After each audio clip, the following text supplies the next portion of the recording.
Meus irmãos, mais uma vez eu convido a todos a ler a sua Bíblia. Agora o livro de Apocalipse. Apocalipse.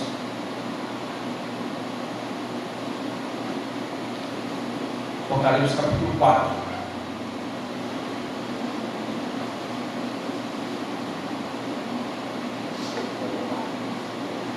Apocalipse capítulo 4.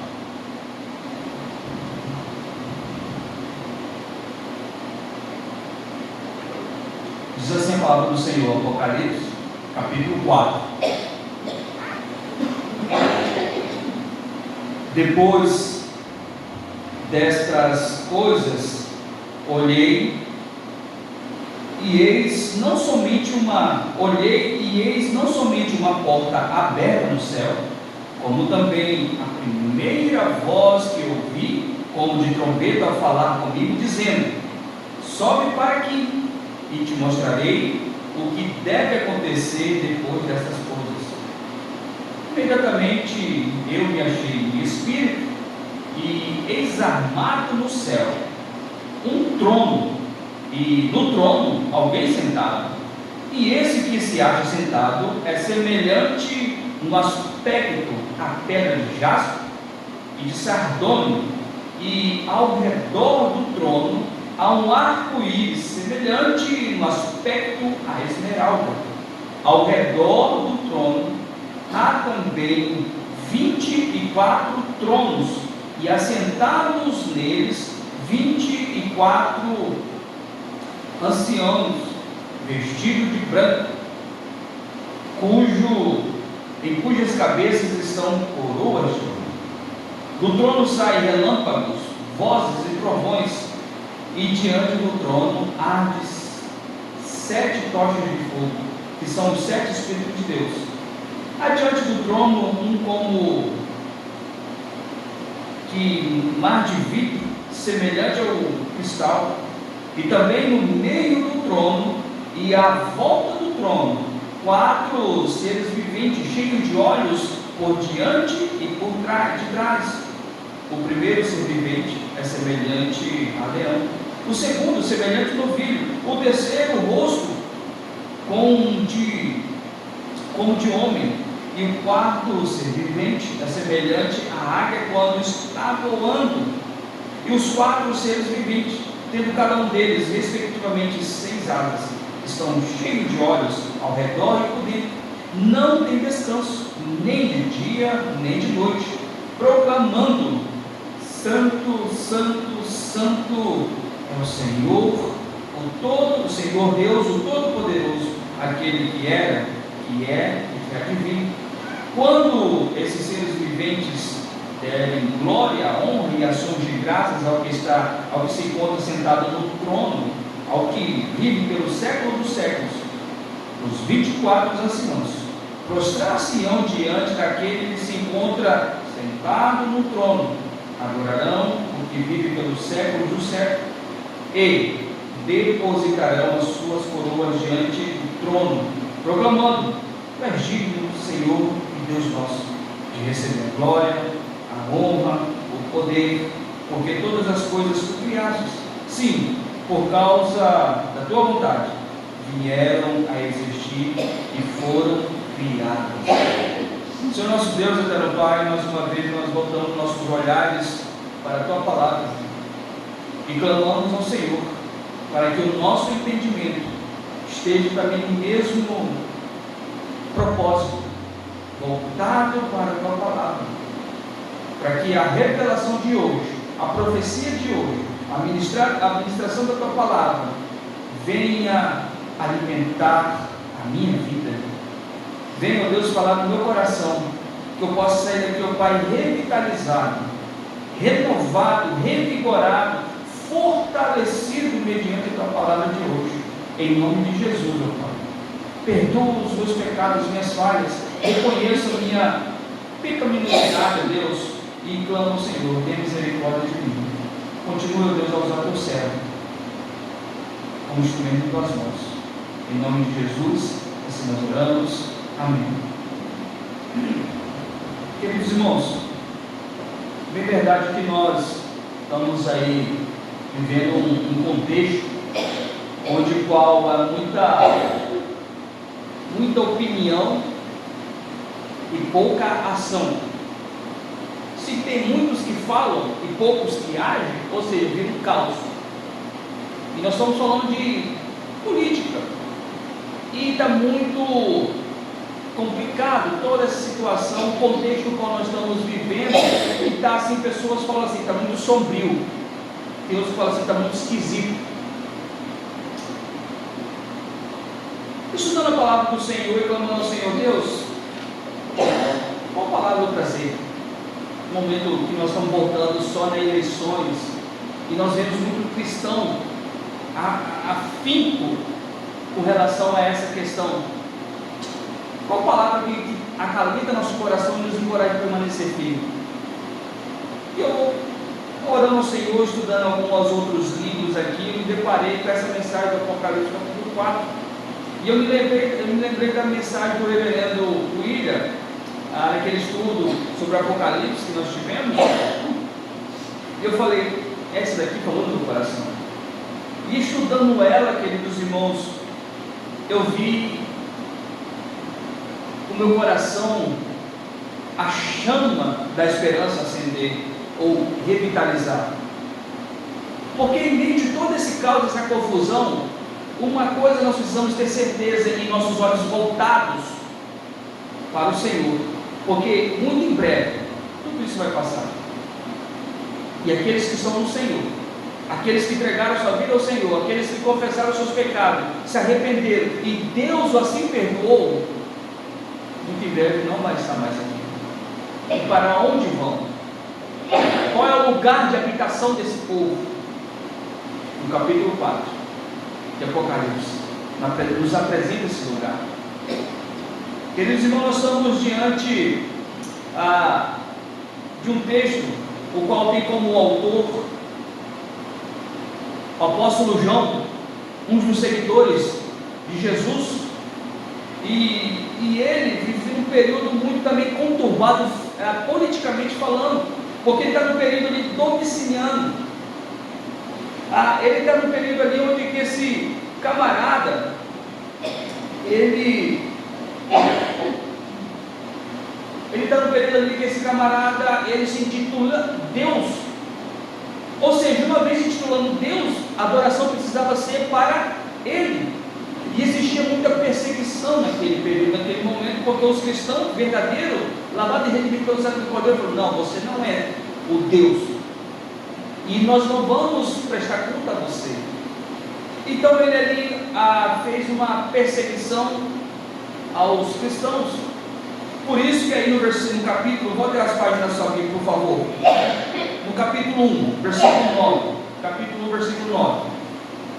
Olha o que diz o versículo 9 do capítulo 1. Eu, João, irmão vosso e companheiro no quê? Na tribulação, no reino e na perseverança. E que em Jesus, achei-me na ilha de Patmos, por causa da palavra de Deus e do testemunho de Jesus.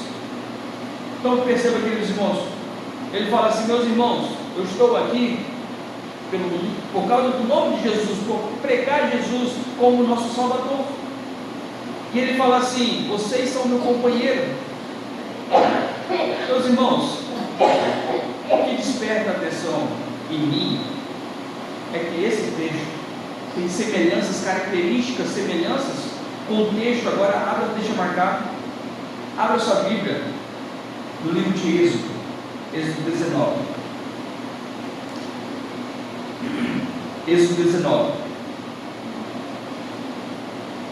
Olha algumas características que se assemelham com o Apocalipse 4. Êxodo 19. Não nos vamos ler todo o texto, vamos ler alguns versículos para nós entendermos aqui algumas características. Primeira característica, Êxodo 19, versículo 3. Versículo 3: subiu Moisés a Deus, e do monte o Senhor e lhe disse: assim falarás à casa de Jacó e anunciarás aos filhos de Israel. Primeira característica que nós percebemos aqui, queridos irmãos, a semelhança, melhor dizendo, no capítulo 4 de Apocalipse, que João fala assim, olha, depois da visão que ele teve para poder dirigir as 7 igrejas, aí ele fala assim, depois dessas coisas, não somente viu uma porta aberta no céu, e uma voz falou, sobe para cá. Olha a semelhança. Aqui no Êxodo, Deus chamou Moisés para dar instrução e Moisés repassar para o seu povo. Perceba a semelhança. Segunda semelhança aqui, por favor, por gentileza, no versículo 6. Versículo 6. Vós sereis reino de sacerdotes, a nação santa. São essas palavras que falará ao meu filho. Versículo 7. Veio Moisés, chamou quem? Os anciãos. E quem estava ao redor do trono lá no céu? 24 anciãos. Então perceba a semelhança. Não sei se os irmãos estão acompanhando o raciocínio, mas veja só a semelhança. Primeiro, Deus chama no Monte Sinai. Sobe aqui que eu vou falar, dar uma instrução para vocês. E vocês vão repassar isso para o povo. Chama os anciãos. Pois bem, outra semelhança. Versículo 8. Então o povo respondeu a uma voz, tudo que o Senhor falou, faremos. E a Moisés relatou ao Senhor a palavra do povo. Veja comigo o versículo 14. Moisés, tendo descido do monte ao povo, consagrou o povo e lavaram as suas. Olha o versículo 16. Ao amanhecer do terceiro dia houve trovões e uma espécie de nuvem sobre o monte e muito forte clangor de trombeta, de maneira que todo o povo que estava no arraial se estremeceu. Agora veja o versículo 19. Versículo 19. O clangor da trombeta ia aumentando cada vez mais. Moisés falava e Deus lhe respondia no. Agora vamos lá para o Apocalipse agora, por favor. Perceba a semelhança, queridos irmãos. Nós vemos a porta aberta no céu, a voz falando, vem para cá, ou seja, sobe aqui. Nós vemos diante do trono, versículo 2 aí, assentado sobre os 24 tronos, os 24 anciãos. Nós vemos aí no versículo 5, do trono sai relâmpagos, vozes e. Então perceba aqui, meus irmãos, existe uma semelhança entre esses dois textos. O que tem em comum aqui? Deus instruindo uma pessoa para repassar a palavra, a instrução para o seu povo. Então perceba as semelhanças. Para nós entendermos esse texto aqui, nós precisamos captar o de Êxodo 19, tá ok? Nós vamos falar sobre isso. Então perceba, queridos irmãos, e aqui, nessa fala, nessa visão de João, eu gostaria de destacar alguns componentes dessa visão, para nós tirarmos uma conclusão. Lembre-se, Deus falando para um servo, o servo repassar a mensagem para o povo, ok? Primeiro componente que nós percebemos nessa visão, versículo 1. Depois dessas coisas olhei e eis não somente uma.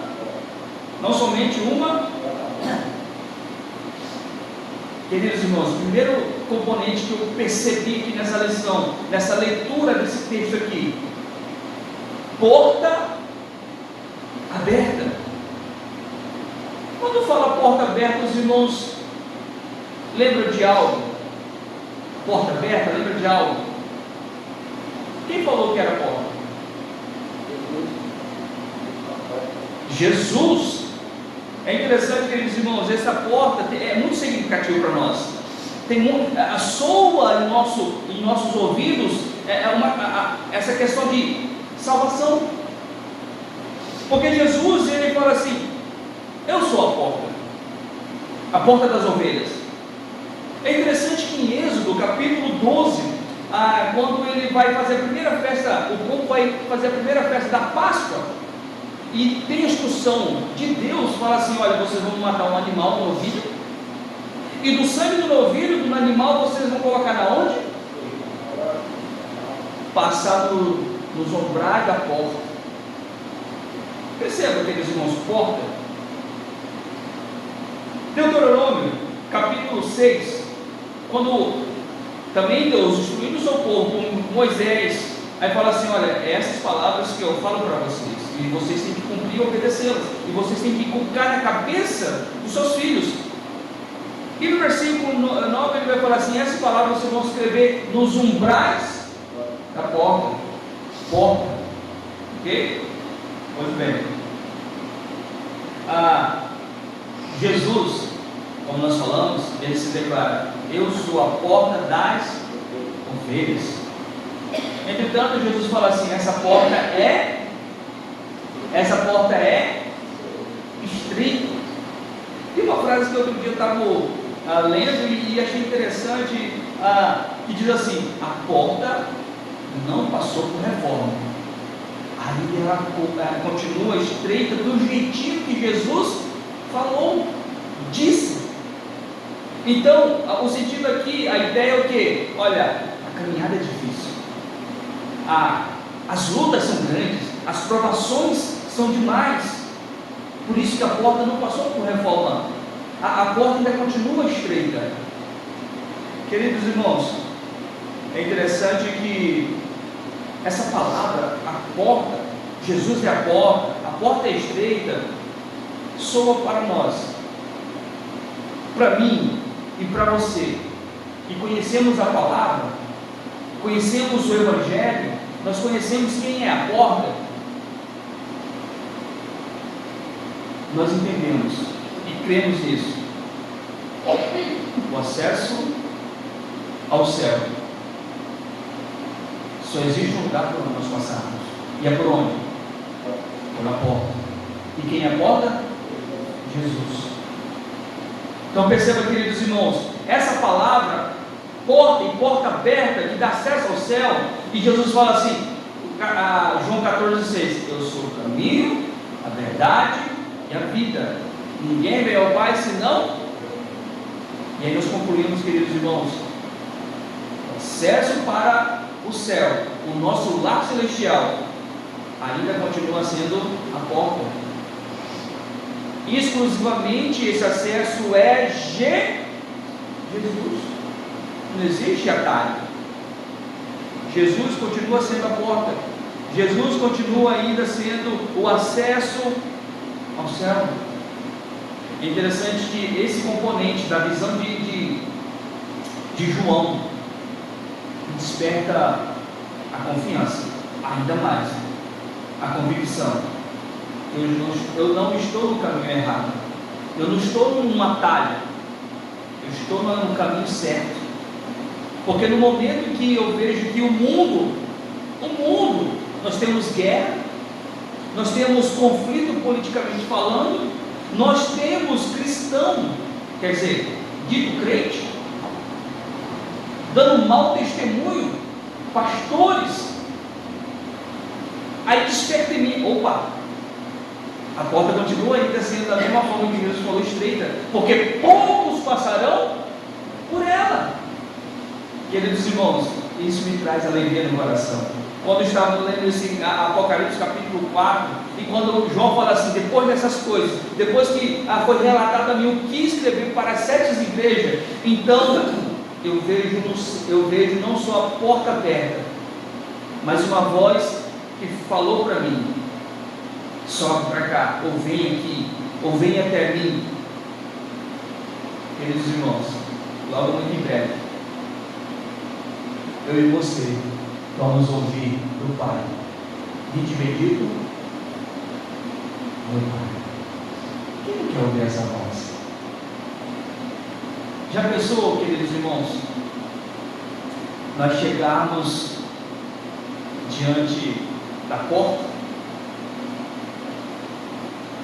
e lá está Deus para recepcionar, Ele dizer: Itamar, foi duro lá na terra, né? Irmão Julimar, difícil a caminhada foi, né? Mas foi compensativo, não foi? Hoje vocês vão entrar aqui no melhor lugar, na melhor morada que você jamais viveu. Estava preparado para você nesse momento. E essa é a hora. Então, sinta-se à vontade. Que palavra maravilhosa. Por isso que nós precisamos permanecer firmes, queridos. Esse caos, tá? Conflito, até entre famílias. Isso já é bíblico. Está conflito entre até amigos próximos. Ainda assim, a porta está aberta. Ainda assim, Jesus é a porta. Somente aqueles que permanecem firmes vão passar por ela. Outra verdade que nós podemos aprender aqui, queridos irmãos, outro componente da visão. O primeiro componente é a porta, ok? Não esqueçam disso. O primeiro componente que eu percebo aqui, e é muito importante para a nossa reflexão, é a porta. O céu, a porta aberta, e aí então a voz fala: sobe aqui. Então João, em espírito, adentra. E é interessante, eu fico percebendo essa cena, que quando ele entra no céu, a primeira visão que ele tem é o que? Lá no centro do céu, ou se a gente pode dizer assim, no centro do céu, lá no céu, o que ele vê? Versículo 2: imediatamente eu me achei no espírito, e eis armado no céu um. Segundo elemento ou componente que eu percebo e muito importante para a nossa reflexão dessa noite é o trono. É interessante que João fala: o trono está lá, mas ele não fala quem está lá. Senhor? Ele fala: alguém está sentado no trono. E quem é esse alguém? Quem?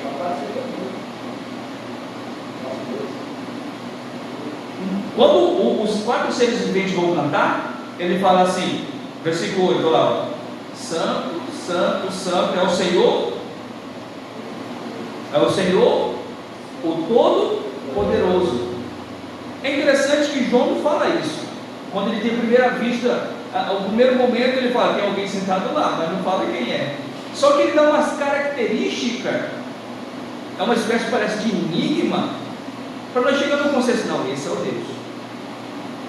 Primeira característica que ele vê da pessoa que está sentada lá, versículo 3.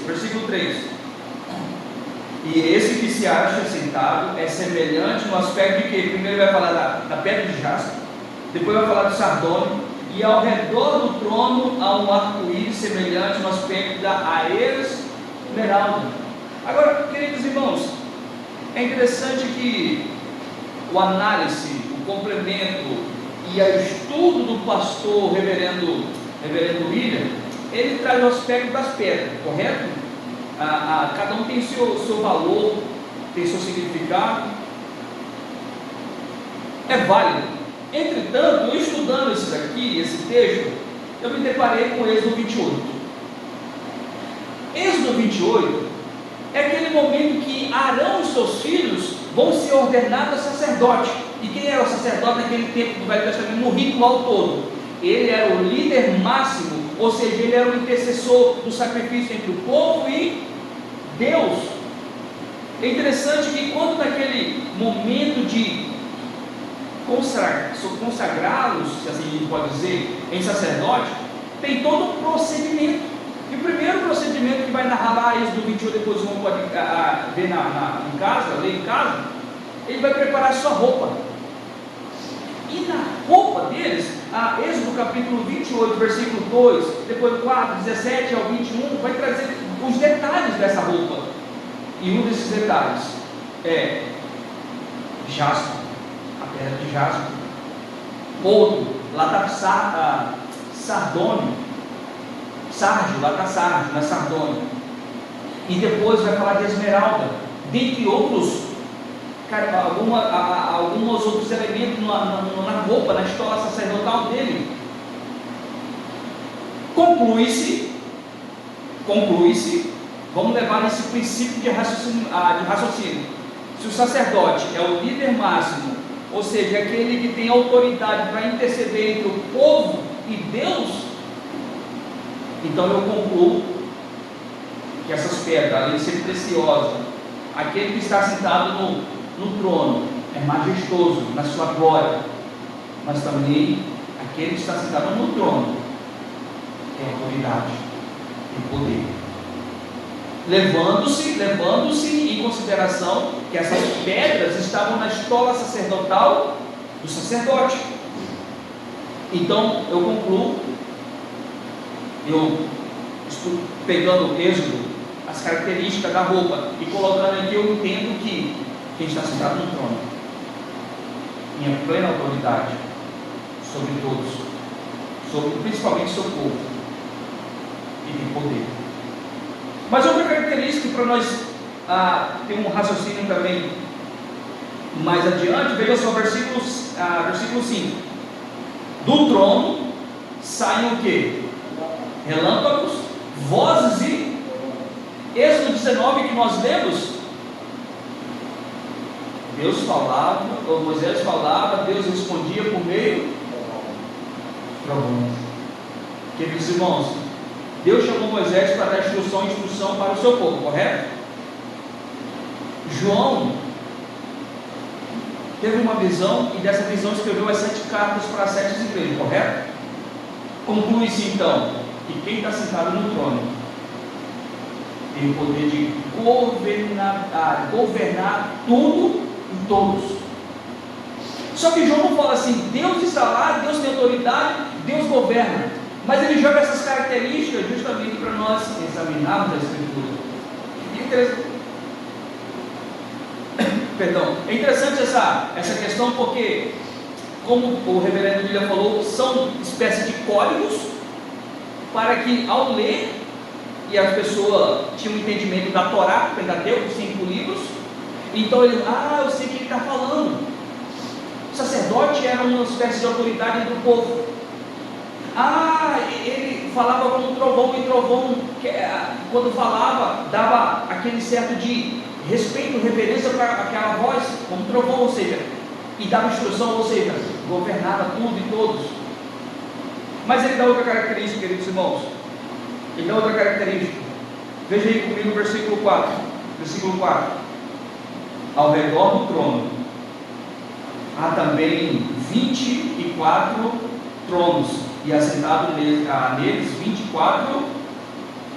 Nós vimos lá no Êxodo 19 que Deus deu instrução, Moisés desceu, reuniu o seu povo e chamou quem?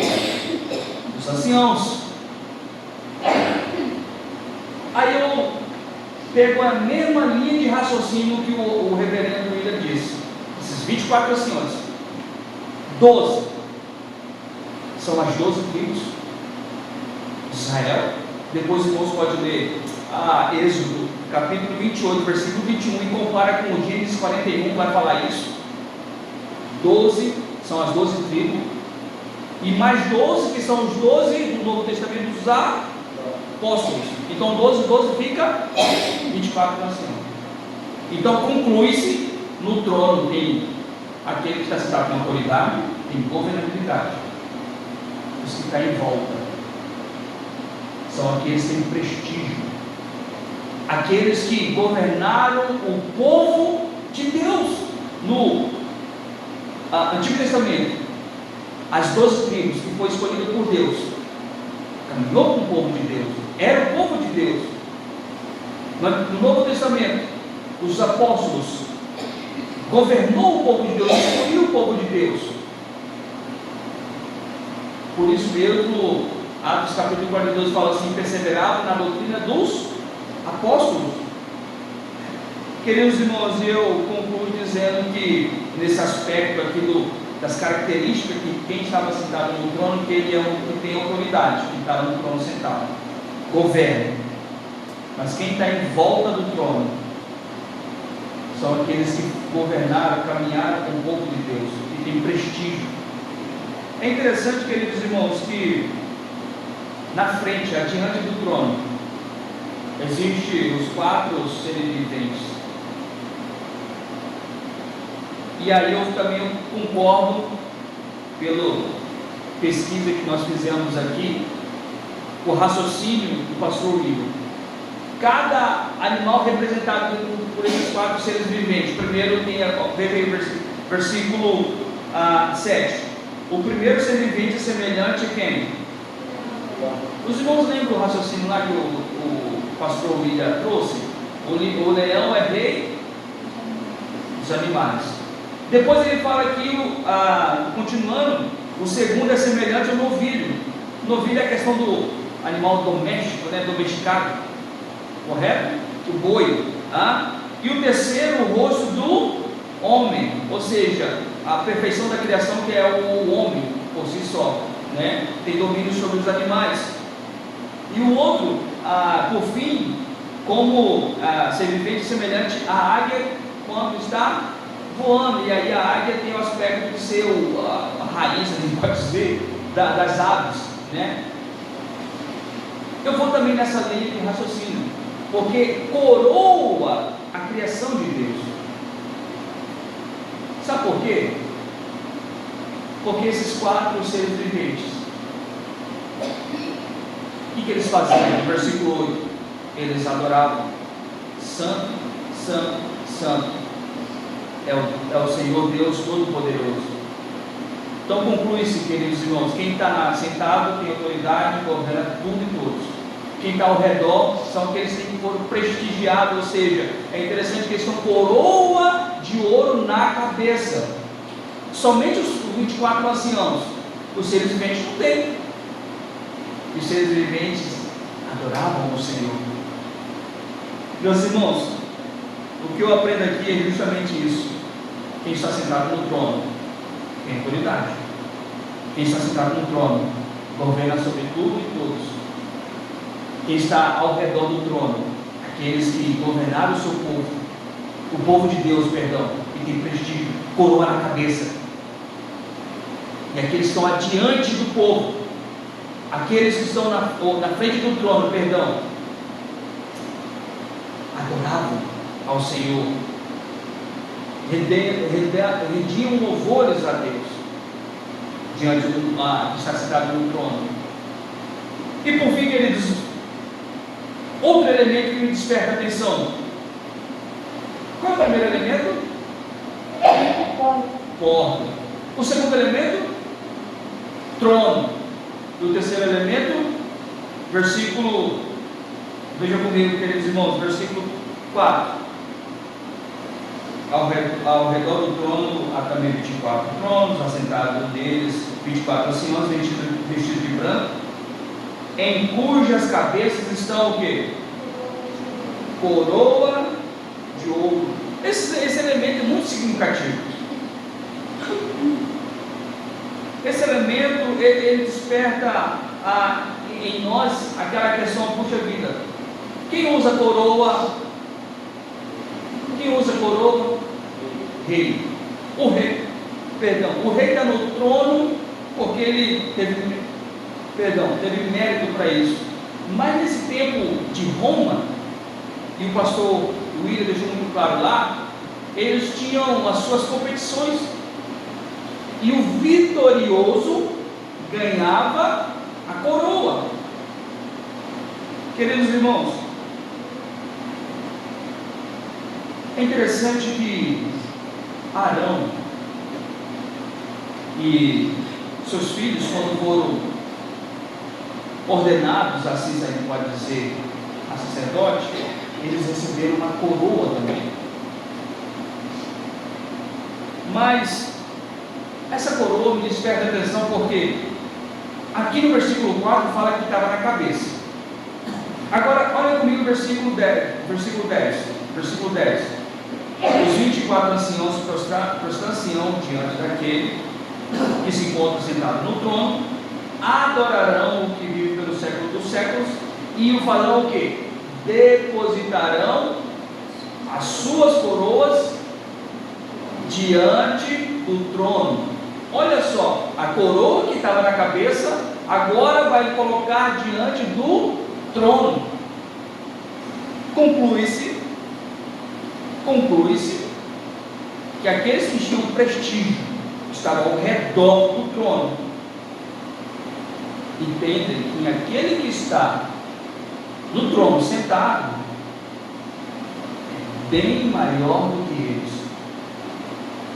Então o que eles fazem? Rendem louvores juntamente com aqueles que estão diante do trono.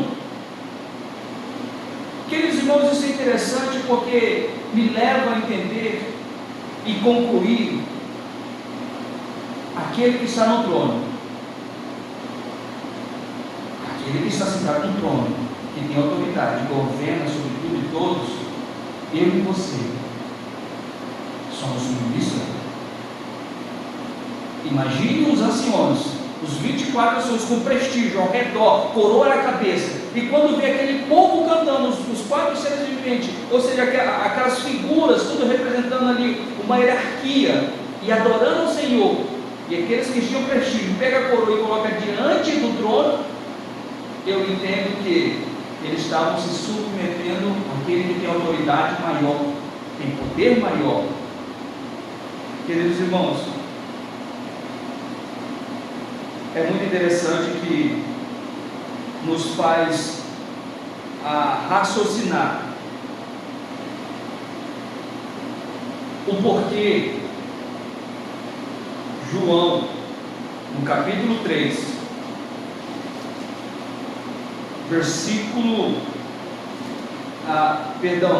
capítulo 2, versículo 10, que ele diz: não temas as coisas que têm de sofrer, eis que o diabo está para lançar em prisão alguns dentre vós, para serem postos à prova, tereis tribulações terríveis.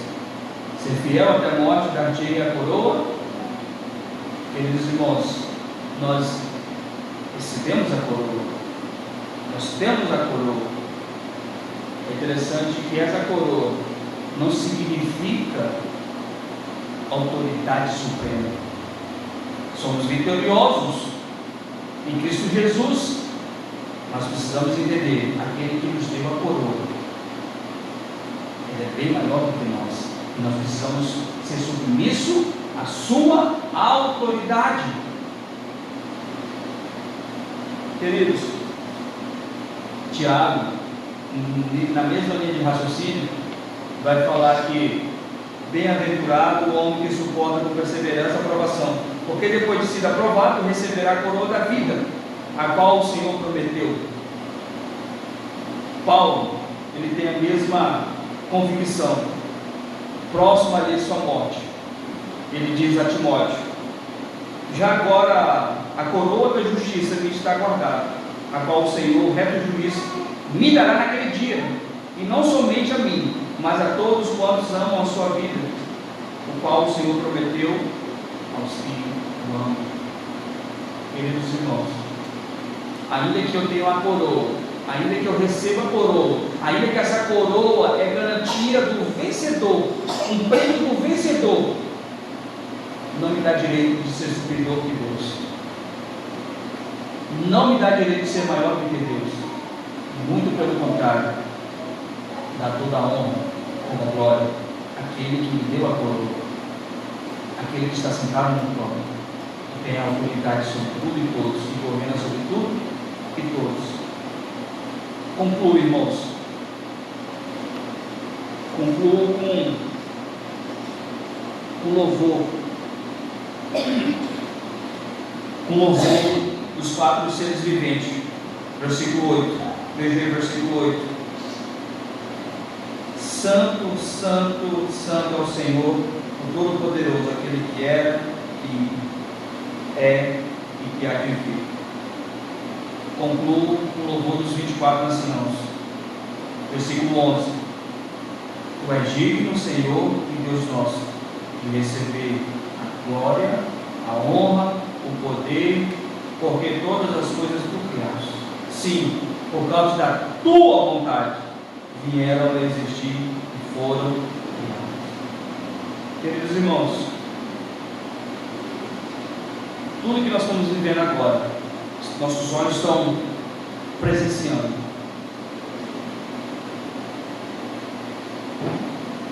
Família sendo destruída por causa de opinião, decisão. Lar sendo destruído por causa de decisões precipitadas. briga ferrenha por causa de determinado partido político, morte à nossa frente.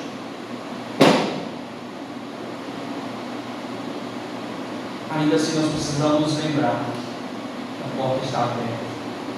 Jesus é a porta. Entretanto, a porta está estreita. Só que essa porta dá acesso aonde? O céu. E a primeira visão que João tem é do trono. E quem está sentado lá é quem tem autoridade e governa sobre tudo, sobre todos. Por isso que João fala assim: ser fiel à verdade, e daqui é a coroa da vida. Por isso que João, o apóstolo Paulo, entendeu a palavra, entendeu a mensagem e falou assim: olha, eu vou para um lugar tão bonito, tentar me possa a coroa. E para todos aqueles que Deus o ama, eu creio nessa palavra, queridos irmãos. E se você crê também nessa palavra, recebemos a coroa e nós vamos para um lugar preciosíssimo.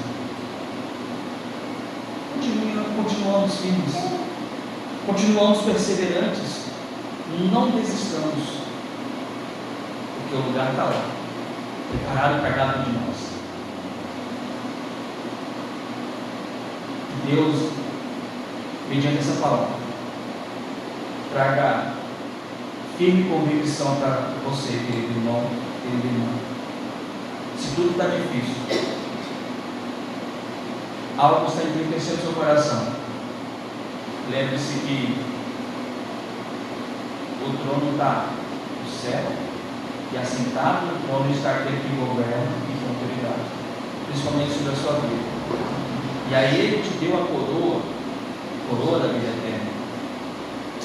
Que possamos descansar no Senhor, confiar no Senhor, ter a plena convicção.